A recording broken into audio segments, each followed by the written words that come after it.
વાહનો ન ચલાવવાનો નિર્ણય લેવામાં આવ્યો છે, જેમાં સ્કૂલ રિક્ષા અને સ્કૂલ વાનની પાસિંગ પ્રક્રિયા ઝડપી કરવાની માંગણી કરાઈ છે। ટ્રાફિક આરટીઓ ઝુંબેશ શરૂ થતા પહેલા જ ચીમકી ઉચ્ચારી છે।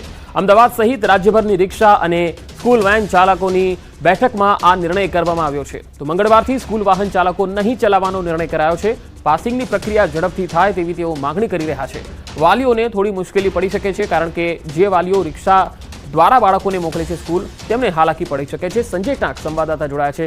સંજય, શું નિર્ણય લેવામાં આવ્યો છે વાહન ચાલકોની બેઠકમાં? બિલકુલ પંકજ, જે રાજકોટની ઘટના પછી જે પ્રકારે સ્કૂલ વેનમાં પણ જે છે નિયમો લાગુ કરવામાં આવ્યા છે, ખાસ કરીને વિદ્યાર્થીઓને બેસાડવાની સંખ્યાની વાત હોય કે પછી ફિટનેસ સર્ટિફિકેટ લેવાની વાત હોય કે પાસિંગની પરમિટ લેવાની વાત હોય, તે તમામ મામલે નિયમો કડક કરવામાં છેલ્લા 3 વર્ષથી એસોસિએશન રજૂઆત કરી રહ્યું હતું। કોરોનાના 2 વર્ષ સુધી સ્કૂલો બંધ હતી, પરંતુ છેલ્લા 1 વર્ષથી તેઓએ આ તેજ કરી હતી કે તેઓની જે સ્કૂલ વેન છે તે તેઓને પરમિટ આપવામાં આવે, તેઓને ફિટનેસ સર્ટિફિકેટ આપવામાં આવે, પરંતુ તેમ છતાં પણ ક્યાંક ને ક્યાંક જે છે થતી ન હતી તેવો આક્ષેપ પણ કરવામાં આવ્યો હતો। અને અત્યારે જ્યારે અમદાવાદમાં 15,000 જેટલી સ્કૂલ વેન છે અને રાજ્યમાં 50,000 જેટલા સ્કૂલ વર્ધીના વાહનો છે, અને તેવામાં અમદાવાદમાં માત્ર 800 જેટલા વાહનોને જ હજુ પરમિટ મળી છે। અને 18 તારીખથી જ્યારે આરટીઓ તંત્ર આ સમગ્ર મામલે ઝુંબેશ ચલાવવાનું છે અને જેમની પાસિંગ નહીં હોય, જેમને પરમિટ નહીં હોય, તો તેવાના જે વાહનો જપ્ત કરવાની વાત છે તે પ્રકારની ઝુંબેશ ચલાવવાની છે। તે પહેલા જ સ્કૂલ વર્ધી એસોસિએશને નિર્ણય લીધો છે કે 18 તારીખથી તેઓ જે છે એ સ્કૂલ વેન જે છે નહીં ચલાવવાનો જે છે નિર્ણય કરવામાં આવ્યો છે। જી સંજય, આભાર માહિતી આપવા માટે।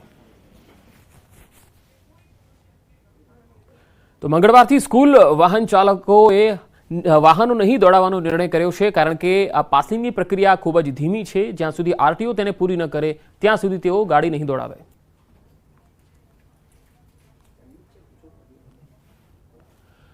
સ્કૂલ વર્ધી એસોસિએશનના પ્રમુખ ધર્મેન્દ્ર બ્રહ્મભટ્ટ આપણી સાથે જોડાયા છે। ધર્મેન્દ્રભાઈ, જે બેઠક મળી છે તેમાં વિસ્તારથી શું નિર્ણય લેવાયા અને શું કારણ છે કે મંગળવારથી સ્કૂલ વાહન ચાલકો નહીં દોડાવે? છેલ્લા 1 વર્ષથી અમારા સ્કૂલ વર્ધીના વાહનો પાસ નતા કરતા। આ લોકો વારંવાર રજૂઆત કરવા છતાં વાહન વ્યવહાર મંત્રી, ગૃહમંત્રી, સીએમ સાહેબ તમામ લોકોને રજૂઆત કરવા છતાં અમારા સ્કૂલ વર્ધીના વાહનો પાસ નતા કરતા। અને જ્યારથી રાજકોટનો બનાવ બન્યો છે ત્યારથી છેલ્લા અઠવાડિયાથી એ લોકોએ સ્કૂલ વર્ધીનું પરમિટ આપવાનું ચાલુ કર્યું, પણ એમાં હજી ડોક્યુમેન્ટ કોઈના આપ્યા નથી। 700 થી 800 ગાડીઓના ડોક્યુમેન્ટ આપ્યા નથી। અને મંગળવારથી એ લોકોએ અમને એવું જણાવેલું કે તમારા ઉપર વાહન ચેકિંગ, અમે તમારા વાહનોની ચેકિંગ કરવાના છીએ। તો ધર્મેન્દ્રભાઈ, તમે છેલ્લે ક્યારે રજૂઆત કરી આરટીઓમાં? છેલ્લે હું તો દર મહિને જ કરતો આવતો હતો। તમે એકલા કરતા હશો, પણ તમારી સાથે ઘણા બધા વાહન ચાલકો હશે, એમને પણ પોતાના વાહનોનું મારે અમદાવાદ સ્કૂલ વર્ધી એસોસિએશન, હું આખા ગુજરાતનું મારી સાથે જ છે। અને હું જે નિર્ણય લઉં એ લોકો મારા જોડે જ હોય છે, મારા સાથી મિત્રો છે બધા। અને હમણાં છેલ્લે હું કમસે કમ ઇલેક્શનના રિઝલ્ટના બીજા કે ત્રીજા દિવસે કે રિઝલ્ટનું હતું એ સમયમાં જ હું આપણા વાહન કમિશનર સાહેબને મળવા ગયો, તો સાહેબ તો મળતા નહીં કોઈ દિવસ, એટલા બીજી હોય છે કે સાહેબ મળતા નથી। ધક્કા ખાઈને આપણે પાછા જવું પડે। એમને એક બેનને સોંપી દીધા મારા આગળ। બેનને એવું કીધું કે તમારે જે તમારી રજૂઆત હોય એમને કહી દો। તો મારે એ વખતે મેં કીધું કે અમને આ જે 4 મુદ્દા છે નડે છે અમારા વાહનોના, તો તમે એનો અમને નિકાલ કરી આપો, જેથી કરીને અમારા વાહનો કાયદેસર થઈ જાય। તો શું કીધું? તો એમને એવું અમને જણાવ્યું કે અમે તમને આ તમારી રજૂઆત અમે ઉપર જણાવીએ છીએ અને જેમ બને જલ્દી તમારો નિકાલ આવે એવું કરી આપીશું। પણ એ વાતને બી આજે 15 દિવસ થઈ ગયા, હજી સુધી કોઈ અમારો નિકાલ આવ્યો નથી। ને હવે મંગળવારથી વાહન વ્યવહાર સીએમ જેસીપી સાહેબ અને ટ્રાફિકના ડીસીપી સાહેબ ને હું મળવા ગયો। સાહેબ, હવે અમારો શું રસ્તો? તો એમને કીધું જો મંગળવારથી તો અમારું ચેકિંગ, સરપ્રાઇઝ ચેકિંગ થવાનું જ છે, બરાબર છે, તમારા વાહનોનું અમારે સરપ્રાઇઝ ચેકિંગ કરવાનું છે। હવે તમારે કાયદેસર બધું કરાવી દેવું પડશે। અમે કીધું અમે કરાવવા માંગીએ છીએ, પણ અમે કોઈ મુદત આપતું નથી। હવે એક વાહન કરાવવામાં 50,000 રૂપિયાનો ખર્ચો થાય છે, વેકેશન ગયે ને 4 દાડા બી નથી ગયા. હવે માણસના જોડે 50,000 એટલે અત્યારના જમાનામાં બહુ મોટી રકમ ના ના ધર્મેન્દ્રભાઈ, એક વાહન માટે 50,000 કેવી રીતે ખર્ચો થાય? હવે 33,000 નો ઇન્સ્યોરન્સ લેવો પડે. મારી વાત સાંભળજો. પછી CF પાસિંગ થાય, બાળકોનું પરમિટ થાય, અમારે એફિડેવિટ કરાવવી પડે, પેલા પટ્ટા લગાવવા પડે, સ્કૂલ વાનના પટ્ટા લગાવવા પડે, અને જે બધું એનું જે RTO ની પ્રોસેસ છે ને, બાકીનો અન્ય ખર્ચ એમાં જાય. જી જી ધર્મેન્દ્રભાઈ, આભાર અમારી સાથે જોડાવા માટે. તો આ એક મુદ્દો છે જે હજુ લટકતો છે. RTO આમાં ધ્યાન આપે એ ખૂબ જરૂરી છે.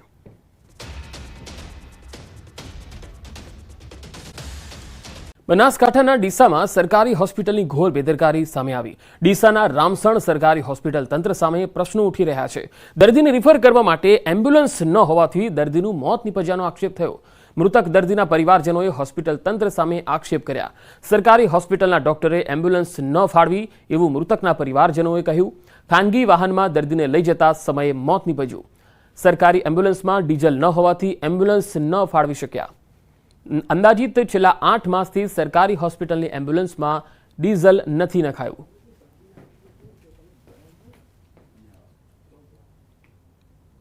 ત્યાં ગયા એટલે ડૉક્ટર સાહેબે થોડી ટ્રીટમેન્ટ આપી, ઇન્જેક્શન આપ્યું. પછી કે કેસ વધારે સિરિયસ છે, તો અમે કીધું કે તમારી એમ્બ્યુલન્સ અમને આપો. તો સાહેબે એવું કીધું કે ડીઝલ નથી. કે તો મેં કીધું કે સાહેબ ડીઝલ તો હશે ને, કેમ નથી? તો કે અમને કયો રોજ સરકાર આપે ઉપરથી કે તો કીધું સાહેબ તાત્કાલિક અમારે જવું છે, લોકલ સાધન તો મળે, ના મળે તો સારવાર મળે, કીધું એમ્બ્યુલન્સ હોય તો સાહેબ કે ડીઝલ નથી ભાઈ. કે આ પોતાની બીપી હાઈ હોવાથી ડૉક્ટરે જણાવ્યું કે હાઈ બીપી છે એટલે ડીસા અથવા ધાનેરા તરત તમારે રેફર કરવા પડશે. ત્યાંથી અમે રેફર કરવા માટે એમની એમ્બ્યુલન્સ માગી, તો એમ્બ્યુલન્સની અંદર મને એવો જવાબ મળ્યો હતો કે 108ની અંદર ડીઝલ નથી. ડીઝલ નથી એટલે કે તમારે બીજી ગાડી લઈને જવી પડશે. અમારે બીજી ગાડી લાવતા 20 થી 25 મિનિટ ટાઈમ લાગ્યો હતો. એના પછી 20-25 મિનિટનો મને ટાઈમ આપવામાં ત્યાં તક તેમનું ડેથ થઈ ગયું હતું. ડૉક્ટરે એવું જ્યારે એમ્બ્યુલન્સ માગી ત્યારે ડૉક્ટરે એવું કહ્યું હતું કે 108ની અંદર ડીઝલ નથી. અને પછી 2 કલાક રહીને જ્યારે માણસનું ડેથ થઈ ગયું એના 2 કલાક પછી ટેટોડા પેટ્રોલ પંપની અંદર ડીઝલ પુરાવા એમ્બ્યુલન્સ ગઈ છે. ખેડૂતોએ પિયત આપવાનું ચાલુ કર્યું.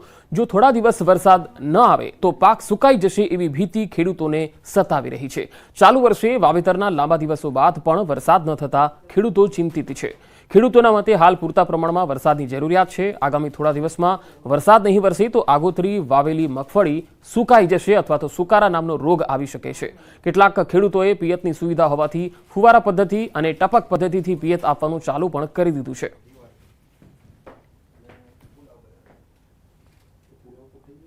પાંચ 10 દિવસમાં આવી જાય તો હવે તો એ લોકો કહે કે ભાઈ ચોમાસું પાછું ઉડાન ત્યાંથી ભરી લીધું નવસારી બાજુથી, ને ચોમાસું પાછું મોડું પડશે. એના કારણે અમે હલવાઈ ગયા. ખેડૂતના મઠા દિવસો આવીએ, પાણીની વ્યવસ્થા છે નહીં. આજ 2 દી થઈ ગયા, વરસાદની વાત જોઈને બેઠા છે. કૂવામાં પાણી ઓછા થઈ ગયા, પાણી પાવું કેમ? જે આખી સિસ્ટમ છે, હવામાન વિભાગ અને હવામાન નિષ્ણાતો દ્વારા જે આનું અવલોકન કરવામાં આવી રહ્યું છે કે હવે થોડુંક ચોમાસું 8-10 દિવસ લેટ થશે, એટલે કે 24-25 તારીખ આજુબાજુ વરસાદ થવાની શક્યતાઓ છે. તો મારી ખાસ ખેડૂત મિત્રોને વિનંતી છે કે જ્યાં પાણીની સગવડ હતી એ લોકોએ આ વાવેતર કર્યું છે, પરંતુ હવે જો કોઈ પ્લાનિંગ કરતા હોય તો ખાસ કરીને કોરાની અંદર વાવવાનું મુલતવી રાખવું જોઈએ. અમદાવાદમાં ક્રાઇમ બ્રાન્ચના પરિસરમાં તબીબ યુવતીએ કરેલા આપઘાત મામલે પીઆઈ BK ખાચરની પૂછપરછ કરવામાં આવી. પૂછપરછમાં સામે આવ્યું છે કે સોશિયલ મીડિયા મારફતે પીઆઈ યુવતી સાથે સંપર્કમાં આવેલા. વર્ષ 2022થી તેઓ એકબીજાના સંપર્કમાં હતા. સમગ્ર મામલે હજુ પણ પીઆઈની પૂછપરછ થઈ શકે છે. પીઆઈ ખાચર પાસેથી કેટલાક ડિવાઇસ જપ્ત કરવાની પ્રક્રિયા પણ હાથ ધરવામાં આવી છે. તબીબ યુવતીના આપઘાત બાદ સુસાઇડ નોટ મળી આવી, જેના આધારે પીઆઈ વિરુદ્ધ ગાયકવાડ હવેલી પોલીસ મથકમાં આત્મહત્યા માટે દુષ્પ્રેરણાનો ગુનો દાખલ થયો હતો, જેને લઈ પીઆઈ ખાચર કેટલાક સમયથી નાસ્તા ફરતા હતા અને બાદમાં તેઓ પોલીસ સમક્ષ હાજર થયા હતા. ઘટનાની ગંભીરતાને લઈ પોલીસે ઝીણવટભરી તપાસ હાથ ધરી.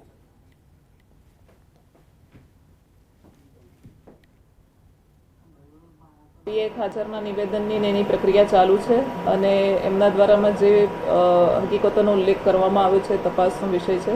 એટલે એમના વર્ષ આશરે 2022થી એમની સાથે કોન્ટેક્ટમાં હતા અને ત્યારથી એ જે વિક્ટિમ છે એમને ઓળખતા હતા.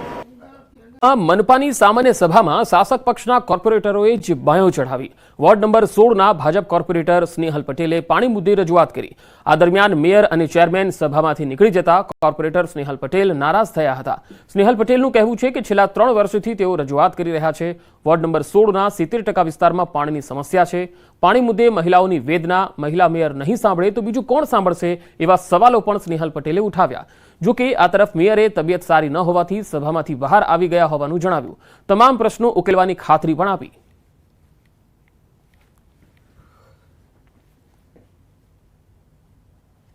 મેન તો પાણીનો ઇસ્યુ હતો. મારા વિસ્તારમાં અમારી બહેનો ખૂબ પાણીથી તરસે છે અને કેટલી બધી વાર અમે રજૂઆત કરીએ છીએ, પાણીનો કોઈ નિકાલ આવતો નથી. છેલ્લા 3 વર્ષથી તો અમે કાઉન્સિલર છીએ જ અને આજે અમે વાત કરી ત્યારે મેયર પોતે બહાર નીકળી ગયા છે. મહિલા મેયર છે તો એમને પાણીની ગંભીરતા તો હોવી જ જોઈએ, કારણ કે અમારી મહિલાઓ પાણીથી તરસે છે. જે તે પાણીના અધિકારી છે તેમના દ્વારા એ વિસ્તારની દરેક સોસાયટીમાં જઈ ઘેર જઈ અને પાણીનું કેટલું પ્રેશર છે બધું જ ચેક કરવામાં આવ્યું હતું. અને હજી પણ આગળ તકલીફ હશે એવું કંઈ હશે તો આગળ ફરી બીજી એની અંદર એની ડીપમાં જઈ અને જે કામગીરી કરવાની થતી હશે ચોક્કસ કોર્પોરેશન કામગીરી કરી જ રહ્યું છે. આગ કાંડમાં મનપાના પકડાયેલા વધુ 2 અધિકારીના રિમાન્ડ મંજૂર કરાયા છે. કોર્ટે અધિકારીઓના રિમાન્ડ મંજૂર કર્યા છે. ત્યારે રાજકોટ આગકાંડમાં મનપાના વધુ 2 અધિકારી પકડાયા છે, જેમને બંને અધિકારીઓના 5 દિવસના રિમાન્ડ છે. કોર્ટે બંનેના 5 દિવસના રિમાન્ડ મંજૂર કર્યા છે. ATP Rajesh Makwana, assistant engineer Jaydeep ચૌધરીની ધરપકડ કરાઈ હતી. પોલીસે 7 દિવસના રિમાન્ડ માંગ્યા. જોકે અસલી રજિસ્ટર સગેવગે કરવાનો તેના ઉપર આરોપ હતો. આરએમસીના ટીપી શાખામાં ખોટું રજિસ્ટર બનાવવાનો પણ આરોપ છે.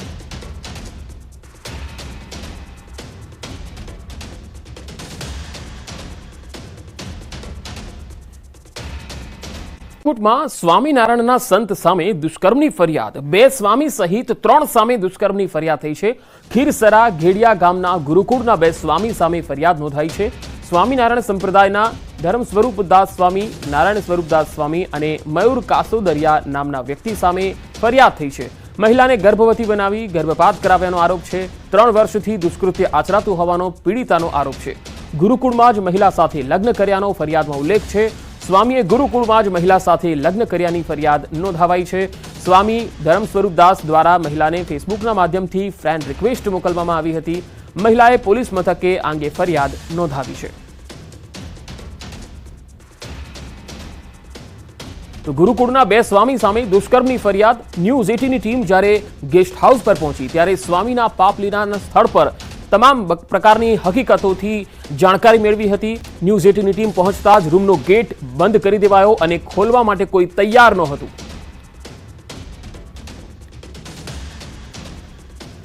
જિલ્લાના ભાયોદરની વાત કરીએ, ભાયોદરમાં ખીરસરા ગામમાં જે ગુરુકુળ આવેલ છે તેને લઈને એ સંતો વિરુદ્ધ જે રાજકોટના અંદરમાં મહિલા દ્વારા જે ફરિયાદ કરવામાં આવી છે દુષ્કર્મી, તેને લઈને હાલ ભાયોદર પોલીસ પીએસઆઈ અને પીઆઈ અત્યારે તપાસનો ધમધમાટ શરૂ કર્યો છે.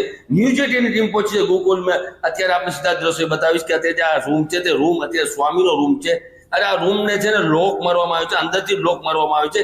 મીડિયા આવતા અત્યારે સ્વામી અત્યારે રફુચક્કર થઈ ગયા, ગાયબ થઈ ગયા અને લોકો અંદરથી લોક મારવામાં આવ્યો છે. બીજો આ સામેની સાઈડમાં જે રૂમ છે તેના આપણે દ્રશ્ય બતાવીશ કે આ રૂમ છે તે રૂમનો દરવાજો ખુલ્લો છે. અહીંયા અંદરનો રૂમ છે તે બંધ રાખવામાં આવ્યો છે.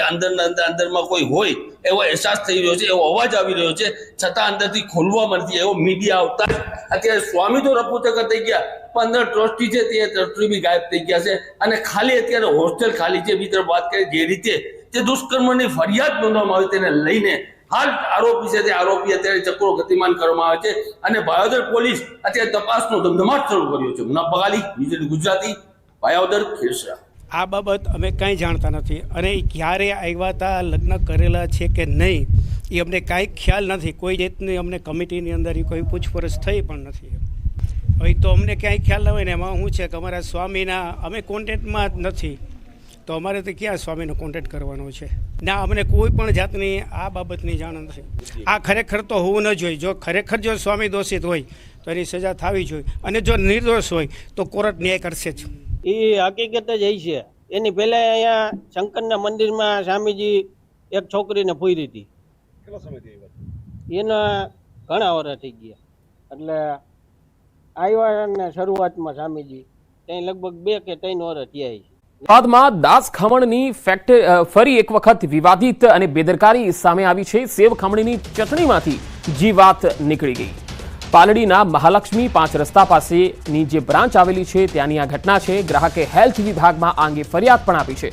અગાઉ પણ દાસ ખમણની બેદરકારી છતી થઈ હતી. દાસ ખમણની અલગ અલગ બ્રાન્ચમાં અગાઉ સીલ કરવા સુધીના પગલાં પણ લેવાયેલા છે. તો અમદાવાદમાં દાસ ખમણની ફરી એકવાર બેદરકારી સામે આવી છે. સેવ ખમણીની ચટણીમાં જીવાત નીકળી. પાલડીના મહાલક્ષ્મી 5 રસ્તા પાસે આવેલી બ્રાન્ચની આ ઘટના છે. ગ્રાહકે હેલ્થ વિભાગમાં અંગે ફરિયાદ પણ આપી છે. આ પહેલા પણ દાસ ખમણની બેદરકારી સામે આવી ચૂકેલી છે, જ્યાં દાસ ખમણની અલગ અલગ બ્રાન્ચમાં અગાઉ સીલ કરવા સુધીના પણ પગલાં લેવામાં આવ્યા હતા.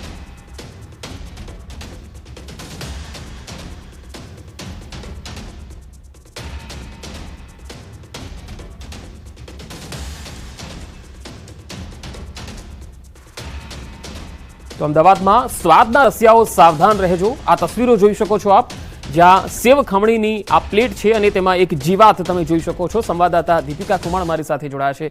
દીપિકા, આ જે દાસ ખમણમાં સેવ ખમણીની ચટણીમાં જીવાત નીકળી છે, ગ્રાહકે શું કહ્યું અને દાસ ખમણીના જે સંચાલક છે બ્રાન્ચ પર હાજર હતા એમણે શું કહ્યું? પંકજ, છેલ્લા ઘણા સમયથી આ પ્રકારે કોઈને કોઈ જે વાનગીઓ હોય તેમાં આ પ્રકારના કીડા મારવાનો જે મામલો છે તેમાં આજે સવારની આ જે ઘટના છે તે ઘટના સામે આવી છે. આ ઘટના પાલડી બ્રાન્ચની છે. બેદરકારીના કારણે ક્યાંક ને ક્યાંક જીવાત સામે આવી હોય અને તે ફરિયાદ હેલ્થ વિભાગમાં ગ્રાહકે કરી હોય તેવા સમાચાર સામે આવ્યા છે. હાલ તો ખાસ કરીને આ પ્રકારની જે બેદરકારી છે તેમાં દાસ ખમણ તરફથી શું પ્રતિક્રિયા આપવામાં આવશે તેની સાથે પાલડી બ્રાન્ચની જે ઘટના છે તો એ ઘટનાની અંદર પણ જ્યારે ગ્રાહક ગયા હતા તેમની સાથે વાતચીત કરી હતી કે આ પ્રકારનો જે જીવાત છે તે મળી આવી છે, તો તેમનો જવાબ જે છે તે પણ સામે આવશે. હાલને પૂરતા ખાસ કરીને ગ્રાહકે હેલ્થ વિભાગને આ પ્રકારની જાણ કરી છે અને આગામી સમયની અંદર હેલ્થ વિભાગ દ્વારા તપાસ કરવામાં આવશે. આખા આઉટલેટની તપાસ કરવામાં આવશે અને ત્યારબાદ ખાસ કરીને જો જરૂર પડશે તો આઉટલેટને સીલ કરવા સુધીની પણ કાર્યવાહી કરશે. દંડ પણ ફટકારવામાં આવશે. પંકજ. જી દીપિકા, આભાર માહિતી આપવા માટે.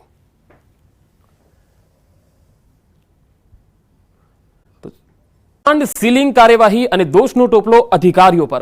સીલિંગ કાર્યવાહી સામે બોલ્યા સુરત પૂર્વના ભાજપ એમએલએ. સીલિંગ કાર્યવાહી સામે અધિકારીઓ પર વરસ્યા એમએલએ. તેમણે કહ્યું કે માલ ખાય અધિકારી અને માર ખાય ચૂંટાયેલો પ્રતિનિધિ. સુરત પૂર્વ એમએલએ અરવિંદ રાણાએ કહ્યું છે કે સુડા વિસ્તારના 82 એકમોને સીલ કરાયા છે, પરંતુ સુડામાં બીયુ મંજૂરી વગર ચાલતા યુનિટોની જવાબદારી કોણ નક્કી કરશે? સુડા અધ્યક્ષ તરીકે મનપા કમિશનરની નિયુક્તિ થઈ છે અને સીલિંગ કાર્યવાહી બાદ લોકો ચૂંટાયેલા પ્રતિનિધિઓ પાસે આવે છે ત્યારે તેમનો આક્રોશ હોય છે. કમિશનરે આવા અધિકારીઓ સામે પગલાં લેવા જોઈએ એવી વાત કરી એમએલએ કહ્યું છે કે માલ ખાય અધિકારીઓ અને માર ખાય ચૂંટાયેલા પ્રતિનિધિઓ હવે આ સુરતમાં નહીં ચાલે. મ્યુનિસિપલ કમિશનરશ્રીએ પોતાના તાબાના અધિકારીઓની ઉપર આવા પગલાં લેવા જોઈએ. એક પણ પગલાં લીધા નથી અને 82 મિલકતોને જયારે સીલ મારેલી છે, 82 મિલકતોની ઉપર બીયુસી નથી અથવા તો એની ઉપર આપણે ફાયર સેફટીની સુવિધા નથી એમ કરીને મિલકતો સીલ મારી છે, ત્યારે આમાં કોઈ અધિકારીની જવાબદારી બને છે કે કેમ? જો અધિકારીની જવાબદારી બનતી હોય તો એ અધિકારી ઉપર પગલાં લેવા જોઈએ. કારણ કે જેની સીલ મરાય છે તે લોકો ચૂંટાયેલા પ્રતિનિધિ તરીકે જયારે અમારી પાસે રજૂઆત કરવામાં આવે છે ત્યારે એ લોકોનો જે આક્રોશ હોય છે કે જે તે વખતે જે અધિકારી છે, જેની જવાબદારી છે તેને આ કામગીરી કરવી જોઈતી હતી કે જે અધિકારીઓએ કાયદાનું જેને રક્ષણ આપ્યું છે, કાયદાનું જેને અનુશાસન લાવવાની જેની જવાબદારી છે, જ્યારે લાવતા નથી ત્યારે માલ ખાય અધિકારી અને માર ખાય ચૂંટાયેલા પ્રતિનિધિ એ હવે સુરતમાં ચાલવાનું નથી. રિપેર ન થાય ત્યાં સુધી સ્થળ પર બેસવાની ચીમકી આપી છે. અધિકારીઓ દ્વારા તાત્કાલિક કામગીરી શરૂ કરવામાં આવી છે. ગઈકાલે પણ રોડ પર ભર્યો હતો જનતા દરબાર અને પાલિકા સામે ભ્રષ્ટાચારના આક્ષેપો સાથે અધિકારીઓનો ઉધડો પણ લીધો હતો. તો માણાવદરના ધારાસભ્ય ફરી એકવાર મેદાને આવ્યા છે અરવિંદ લાડાણી, કારણ કે જે ગામ છે આસપાસના તે પાણી વગર તરસ્યા છે. પાણીની લાઈન તૂટી છે અને કામગીરી ન થાય ત્યાં સુધી તેમણે રસ્તા પર બેસવાની ચીમકી આપી છે. મીતડી અને કોઠારિયા ગામ વચ્ચેની પાણી પુરવઠાની લાઈન તૂટી ગઈ છે અને 9 દિવસથી આસપાસના ગામો પાણી વગર વલખા મારી રહ્યા છે. ત્યારે પાણીની લાઈન રિપેર ન થાય ત્યાં સુધી સ્થળ પર જ બેસવાની અરવિંદ લાડાણીએ ચીમકી આપી છે. અધિકારીઓ દ્વારા તાત્કાલિક કામગીરી શરૂ કરવામાં આવી છે. જો કે આ કામગીરી ક્યાં સુધીમાં પૂરી થાય છે તે હજુ સ્પષ્ટ નથી થયું. ગઈકાલે પણ રોડ પર તેમણે જનતા દરબાર ભર્યો હતો. પાલિકા સામે અરવિંદ લાડાણીએ આક્ષેપો કર્યા હતા કે પાલિકામાં જે ભંગાર વેચવામાં આવ્યું તેમાં પણ ભ્રષ્ટાચાર થયો છે એવો તેમણે આક્ષેપ કર્યો હતો. અધિકારીઓનો ઉધડો પણ લીધો હતો અને એ દરમિયાન ચીફ ઓફિસર સાથે ન્યૂઝ 18 વાતચીત પણ કરી હતી. ત્યારે તેમણે પણ સ્વીકાર્યું હતું કે અગાઉના જે ચીફ ઓફિસર છે તેમની સામે જે ભૂલ હતી અને તે આક્ષેપો તેમની સામેના હતા. બે અલગ અલગ તસવીરો આપણે બતાવી રહ્યા છીએ. આજની તસવીર કે જ્યાં પાણીની લાઈન તૂટી છે ત્યાં અધિકારીઓ અત્યારે રિપેરિંગ કરવા માટે પહોંચ્યા છે. બીજી તસવીર પાલિકા સામે ગઈકાલે તેમણે ધરણા કર્યા હતા, ભ્રષ્ટાચારના આક્ષેપો કર્યા હતા અને બંને તસવીરો મેં આપને બતાવી રહ્યા છે. અરવિંદ લાડાણી ફરી એકવાર મેદાને છે. કાગડાપીઠ વિસ્તારમાં 1 કિલો સોનાના દાગીનાની લૂંટના કેસમાં એક મોટો ખુલાસો થયો. પોલીસની તપાસમાં સામે આવ્યું છે કે લૂંટના કેસનો ફરિયાદી જ આરોપી છે. પોલીસે સીસીટીવી કેમેરાની તપાસ કરતા લૂંટની ખોટી કહાનીનો ભાંડાફોડ થયો. ફરિયાદી ધર્મ ઠક્કરે તેના 2 મિત્રો સાથે મળીને નકલી લૂંટનો પ્લાન બનાવ્યો. નકલી લૂંટનો ફરિયાદી ધર્મ ઠક્કર માણેક ચોકથી 1 કિલો સોનું લઈને નીકળ્યો હતો. આ પછી તેને ત્યાંથી ગીતા મંદિર નજીક પહોંચીને ત્યાં ઉભેલા 2 મિત્રોને સોનું આપી દીધું હતું. વધુ માહિતી સાથે સંવાદદાતા નવીન ઝા જોડાયા છે અમદાવાદથી. નવીન, શું કારણ હતું કે તેણે જ ફરિયાદી પોતે જ આખો લૂંટનો તરકટ રચ્યું? પંકજ, ફરિયાદી જે હતો ધરમ ઠક્કર, તે માણેક ચોકથી સોનું લઈને નીકળ્યો હતો અને તે અસરફી જ્વેલર્સમાં નોકરી કરતો હતો. તે જ્વેલર્સના દુકાને આ સોનું પહોંચાડવાનું હતું, પરંતુ તેને રૂપિયાની જરૂરિયાત હતી. હવે તેને રૂપિયાની કેમ જરૂરિયાત તેની પૂછપરછ પોલીસ દ્વારા કરવામાં આવી રહી છે. પરંતુ જે પ્રાથમિક તપાસમાં સામે આવ્યું છે કે આરોપી ધરમ ઠક્કરને રૂપિયાની જરૂરિયાત હોવાથી તેને 2 મિત્રોને સાથે રાખી અને તે પ્લાન મુજબ તે નીકળશે અને ત્યારબાદ તેને લૂંટી લેવામાં આવે એ પ્રકારનું તરકટ રચ્યા બાદ તેને પોતે લૂંટની ઘટનાને અંજામ આપ્યો મિત્રો સાથે અને ત્યારબાદ પોલીસે જાણ કરી છે. હવે પોલીસ જે પૂછપરછ કરી રહી છે કે આ લૂંટ પાછળનું કારણ શું છે. આ જે આરોપી ધરમ ઠક્કર છે તે ક્યાં દેવું હતું કે કંઈક અન્ય મજબૂરી હતી જેના કારણે તે આ ઘટનાને અંજામ આપ્યો તે પૂછપરછ સામે આવી શકે તેમ છે. જી નવીન, જે બે મિત્રો છે તેના શું તેમની પણ ધરપકડ કરાઈ છે? બિલકુલ, 3ની ધરપકડ કરી લેવામાં આવી છે. આ કેસની અંદર ધરમ ઠક્કર અને જે બંને આરોપીઓ છે, આરોપીઓ છે કે જે લોકોએ લૂંટની ઘટનાને અંજામ આપ્યો હતો, એ 3 લોકોની પૂછપરછ હાથ ધરવામાં આવી છે. 3 લોકોની પકડી પાડવામાં આવ્યા છે અને હવે પોલીસ જે છે ટૂંક સમયમાં અન્ય જે ખુલાસાઓ છે કે કેમ 1 કિલો સોનાની લૂંટ કરવામાં આવી હતી અને તેની પાછળનું કેટલું કમિશન હતું, આ બંનેને કેટલા મળવાના હતા અને કયા પ્રકાર આખું પ્લાનિંગ કર્યું હતું તે તમામ તપાસ કરવામાં આવી રહ્યું છે. જી નવીન, આભાર માહિતી આપવા માટે.